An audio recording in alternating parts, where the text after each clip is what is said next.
आचार्य चाणक्य ने गंभीर स्वर में कहा, चंद्रगुप्त, तुम्हें पता है अमीर और गरीब में सिर्फ एक चीज का फर्क होता है, धन। पर एक बात और सुनो चंद्रगुप्त, धन उसे नहीं मिलता जो दिन रात मेहनत करता है।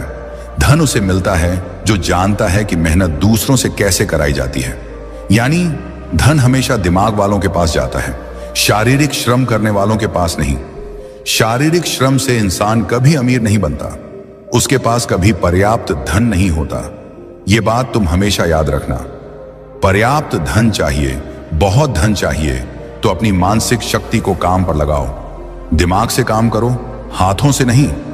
राजा कभी स्वयं श्रम नहीं करता, सेठ साहूकार कभी खुद मजदूरी नहीं करता। मजदूरी वो करते हैं जो सबसे ज्यादा मेहनत करते हैं, और सबसे ज्यादा गरीब भी वही रहते हैं। चंद्रगुप्त ने विनम्रता से पूछा, गुरुदेव, फिर अमीर बनने का असली रहस्य क्या है? फिर धनी हर कोई क्यों नहीं बन जाता? चाणक्य मुस्कुराए, फिर धीरे धीरे बोले, चंद्रगुप्त, एक बात हमेशा याद रखना, अगर इस दुनिया की सारी संपत्ति आज गरीबों में बराबर बराबर बांट दी जाए तो कुछ साल बाद फिर वही होगा जो आज है। गरीब फिर गरीब हो जाएंगे और अमीर फिर अमीर। क्यों?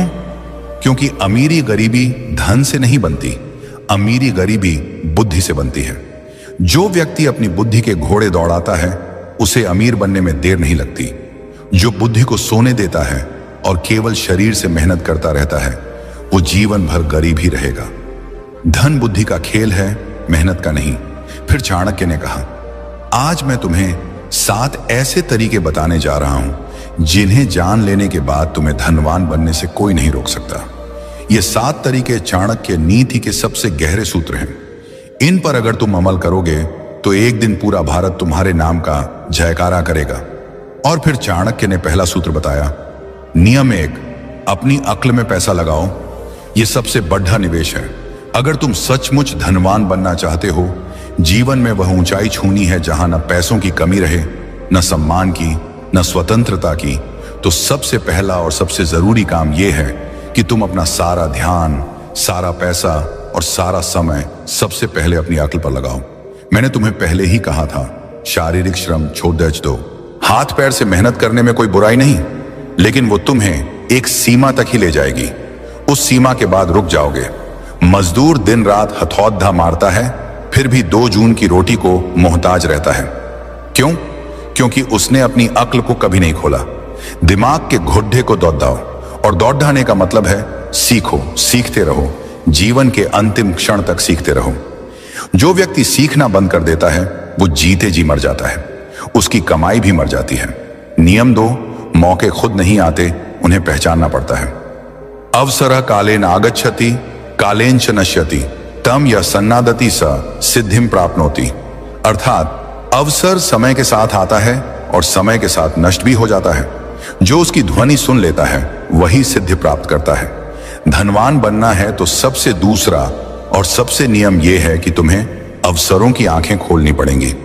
अवसर कभी दरवाजा खटखटाकर नहीं आते। भाई साहब, मैं आपका मौका हूं, मुझे अंदर आने दो, कहते हुए नहीं आते। अवसर हमेशा भेष बदल कर आते हैं। कभी वो किसी मुसीबत के रूप में आते हैं, कभी किसी ताने के रूप में, कभी किसी दोस्त के मुंह से निकले एक वाक्य के रूप में। ज्यादातर लोग इन्हें देखकर कन्नी काट लेते हैं, और जो इन्हें पहचान लेते हैं वही करोड़पति, अरबपति बनते हैं। मैं तुमसे कहता हूं, अगर तुम धनवान बनना चाहते हो तो आज से यह प्रण कर लो, मैं कोई भी अवसर गंवाऊंगा नहीं। चाहे सीखने का हो, कमाने का हो, जुद्धने का हो, घूमने का हो, कुछ नया करने का हो, मैं उसे पकड़ दूंगा। याद रखो, धन तुम्हारे पास नहीं आता, धन तुम तक आने का रास्ता ढूंढता है, और वो रास्ता है अवसर। जितने ज्यादा अवसर तुम पकड़ डरोगे उतने ही ज्यादा रास्ते धन के लिए खुलते जाएंगे।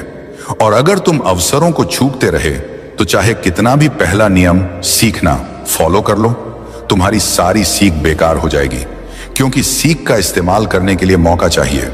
नियम 3, समय धन से भी कीमती है। अगर तुम सचमुच धनवान बनना चाहते हो, करोड़ों अरबों नहीं बल्कि वो स्वतंत्रता हासिल करनी है जहां पैसा तुम्हारा गुलाम बने, न कि तुम पैसे के गुलाम रहो, तो आज से एक बात हमेशा के लिए गांठ बांध लो, समय पैसों से 1000 गुना ज्यादा कीमती है। पैसा खो गया तो दोबारा कमा लोगे, लेकिन समय खो गया तो वो हमेशा हमेशा के लिए चला गया। एक बार गया तो लौटकर कभी नहीं आएगा। दुनिया के सारे अमीर लोग एक ही बात पर सहमत हैं, उनका सबसे बड़ा हथियार उनका समय था और सबसे बड़ी पूंजी उनका समय का अनुशासन था। अगर तुम आज भी अपना समय बर्बाद कर रहे हो तो तुम धनवान बनने के लायक नहीं हो, क्योंकि धनवान बनना कोई खेल नहीं है, ये युद्ध है। और इस युद्ध में जो सबसे ज्यादा अनुशासित होता है वही जीतता है। धन तुम्हारे पास तभी आएगा जब तुम उसे साबित कर दोगे कि तुम उसके लायक हो, और तुम ये तभी साबित कर सकते हो जब तुम अपना हर पल, हर सांस, हर मिनट उसे समर्पित कर दोगे। आज से प्रण कर लो, मेरा समय मेरा सबसे बड़ा खजाना है, मैं इसे किसी को छूने भी नहीं दूंगा। न फालतू लोगों को, न फालतू आदतों को, न फालतू विचारों को। मेरा हर मिनट मेरे लक्ष्य के लिए होगा। मैं 24 में से 24 घंटे अपने सपने को दूंगा। जब तक सांस है तब तक रुकूंगा नहीं। इसी एक नियम को जीवन में उतार लोगे तो 7 में से बाकी नियम अपने आप तुम्हारे जीवन में आने लगेंगे, क्योंकि जिसने समय पर कब्जा कर लिया उसने धन पर, जीवन पर, भाग्य पर कब्जा कर लिया। नियम 4, धन आने से पहले खुद को तैयार करो। धन कमाना कठिन नहीं है, सच में कठिन है धन को अपने पास रोकना।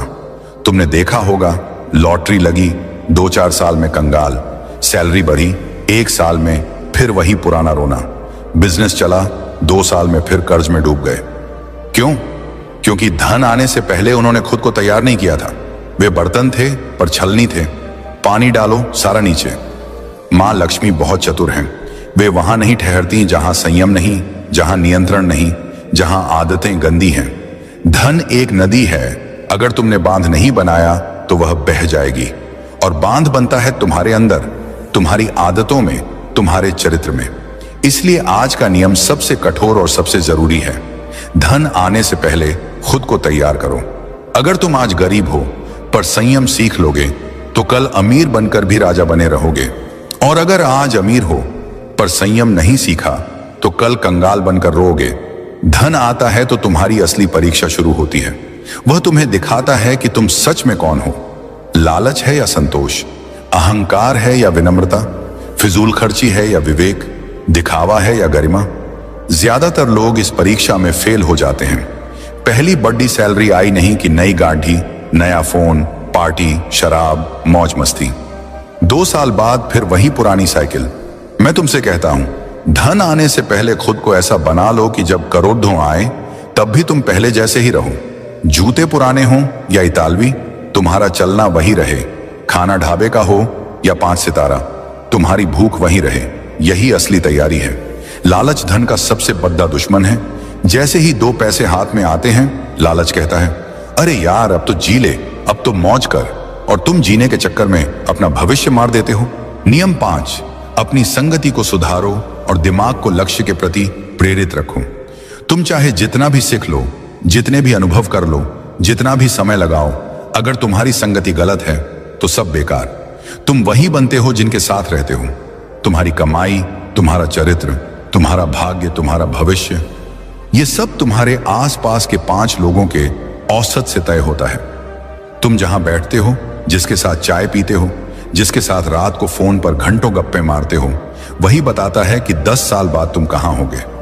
जो मनुष्य धनवान बनना चाहता है वह सबसे पहले अपनी संगति को देखे, क्योंकि जिस प्रकार लोहे की कील लोहे से ही तेज होती है, उसी प्रकार मनुष्य का चित्त उसी के समान हो जाता है जिसके साथ वह अधिक समय बिताता है। जब तुम नीच, आलसी, लंपट, नकारात्मक बोलने वाले लोगों के बीच रहते हो तो तुम्हारा मन भी वैसा ही हो जाता है। तुम्हें लगता है, अरे दुनिया में कुछ नहीं हो सकता, पैसा तो किस्मत से आता है, मेहनत करने से कुछ नहीं होता, और ऐसे विचारों से तुम स्वयं ही अपने पांवों पर कुल्हाड़ी मार लेते हो।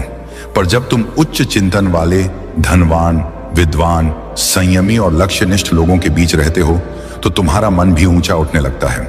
तुम्हें स्वयं ही लगने लगता है, मैं भी कर सकता हूं। चंद्रगुप्त, जीवन में एक बात हमेशा याद रखना, उधार वो दीमक की तरह है जो रिश्ते को खोखला कर देता है, चाहे वो रिश्ता कितना ही मजबूत क्यों ना हो। और इन्हीं उधारों से धन की सबसे ज्यादा हानि होती है। जीवन में धन मांगने के लिए अक्सर हमारे अपने खास रिश्तेदार आते हैं, कभी कभी दोस्त भी, लेकिन हम ना कहने में हिचकिचाते हैं, डरते हैं कि कहीं रिश्ता टूट ना जाए। हकीकत यह है कि बहुत से लोगों को पता ही नहीं होता कि ना कैसे कहा जाए, क्योंकि उनके पास सही शब्द या तरीका नहीं होता। लेकिन आज मैं तुम्हें यही रणनीति बताऊंगा। जब कोई तुमसे उधार मांगने आए, अगर तुम ये 3 सवाल पूछ लोगे तो वो खुद ही उधार मांगने के बजाय कोई और बहाना बनाकर तुम्हारे यहां से चुपचाप निकल जाएगा। लेकिन चंद्रगुप्त, ये एक विद्या है जो डर से मुक्ति देती है। अगर तुम नहीं जानोगे तो हमेशा उलझते ही रहोगे, क्योंकि मैंने अक्सर देखा है कि लोग इसी वजह से अपनी जिंदगी की कमाई गंवा बैठते हैं। नमस्कार दोस्तों, डे इंस्पायर्ड चैनल में आपका फिर से स्वागत है। अगर आपको भी चाणक्य नीति पसंद आती है तो कमेंट में जरूर बताएं कि आप भारत के किस राज्य से ये वीडियो देख रहे हैं, ताकि हम समझ सकें कि हमारी बातें कहां कहां तक पहुंच रही हैं।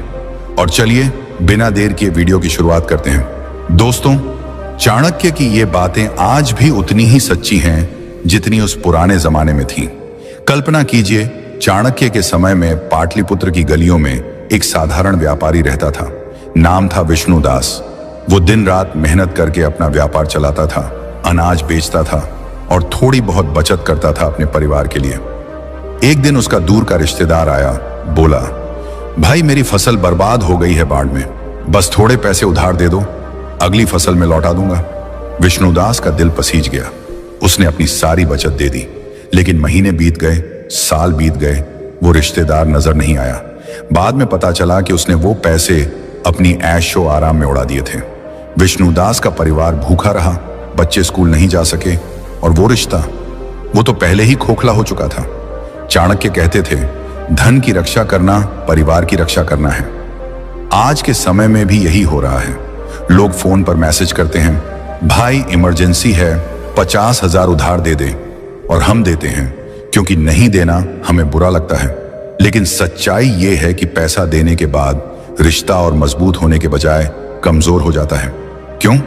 क्योंकि अगर पैसा वापस नहीं आया तो झगड़े शुरू हो जाते हैं, और अगर मांगो तो तुम विलेन बन जाते हो। अब सवाल यह है कि हम इस जाल से कैसे बचें। चाणक्य की नीति हमें बताती है कि भावनाओं में बहना बंद करो और बुद्धि से काम लो। मैं आपको बताऊंगा वो 5 तरीके जो चाणक्य ने बताए थे, लेकिन सरल भाषा में, जैसे कोई बूढ़ा गुरु अपने शिष्यों को समझा रहा हो। इन तरीकों से आप ना कह सकेंगे बिना किसी को दुख पहुंचाए। और हां, मैं इसमें चाणक्य के समय की कहानियां जोड़ूंगा, ताकि आप महसूस कर सकें कि ये सिद्धांत कितने पुराने हैं लेकिन आज भी काम करते हैं। जैसे आज के समय में कोई क्रेडिट कार्ड का इस्तेमाल करके कर्ज में फंस जाता है, वैसे ही उस जमाने में लोग साहूकारों के चंगुल में फंसते थे। लेकिन चाणक्य कहते थे, बुद्धिमान वो है जो कर्ज का जाल खुद नहीं बुनता। चलिए पहले तरीके से शुरू करते हैं।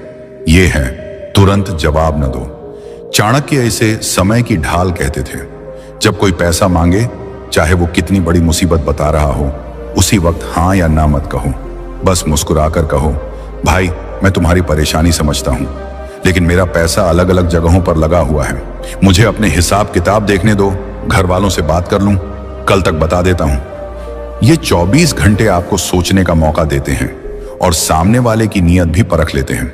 चाणक्य के समय में एक राजकुमार था जो हमेशा जल्दबाजी में फैसले लेता था। एक बार एक जासूस उसके पास आया, बोला, महाराज मुझे तुरंत सोने की मुद्राएं चाहिए, दुश्मन की जासूसी के लिए।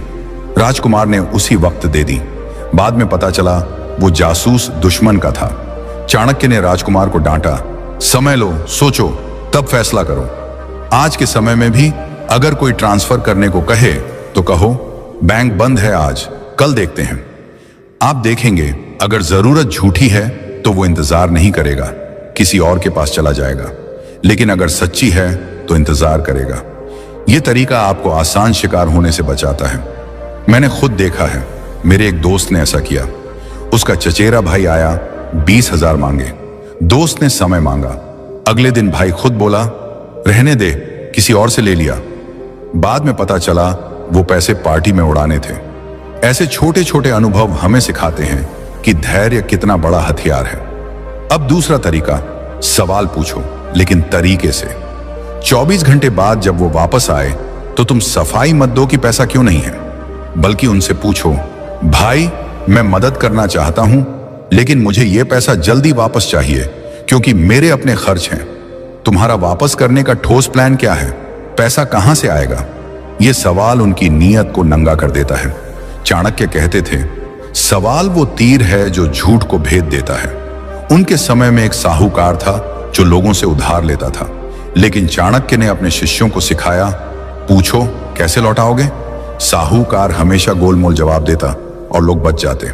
आज के समय में भी अगर कोई कहे सैलरी से दे दूंगा तो ठीक है, लेकिन अगर बोले चिंता मत कर, भरोसा रख, तो सावधान हो जाओ।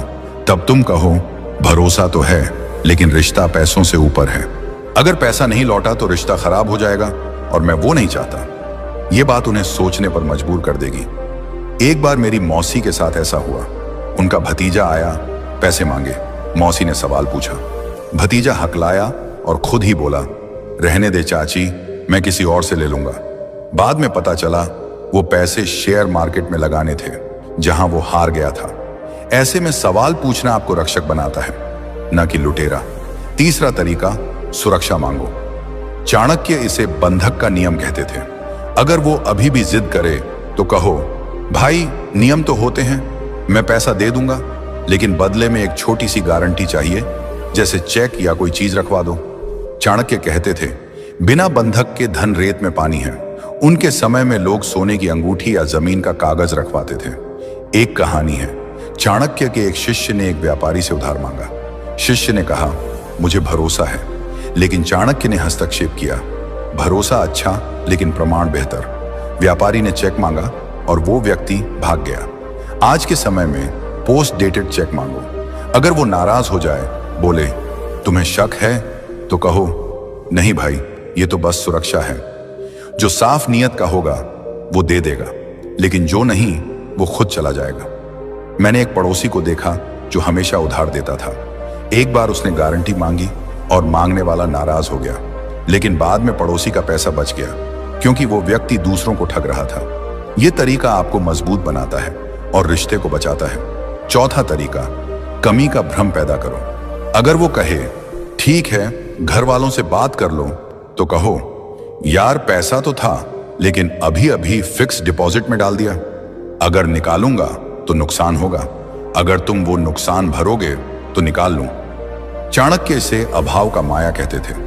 उनके समय में एक राजा ने अपने मंत्री से कहा, मेरे पास खजाना है लेकिन अभी बंद है, अगर तुम खोलने का खर्च दोगे तो दे दूंगा। मंत्री खुद पीछे हट गया। आज भी यही काम करता है। कोई उधार मांगने वाला आपके नुकसान को क्यों भरे? वो खुद कहेगा रहने दे। एक बार मेरे चाचा ने ऐसा किया। उनका दोस्त आया, पैसे मांगे। चाचा ने कहा बैंक से निकालूंगा लेकिन पेनल्टी लगेगी। दोस्त बोला नहीं, मैं किसी और से ले लूंगा, और पैसा बच गया। ये तरीका चतुराई से काम करता है, बिना झगड़े के। पांचवा तरीका, छोटा दान दो अगर मुसीबत सच्ची हो।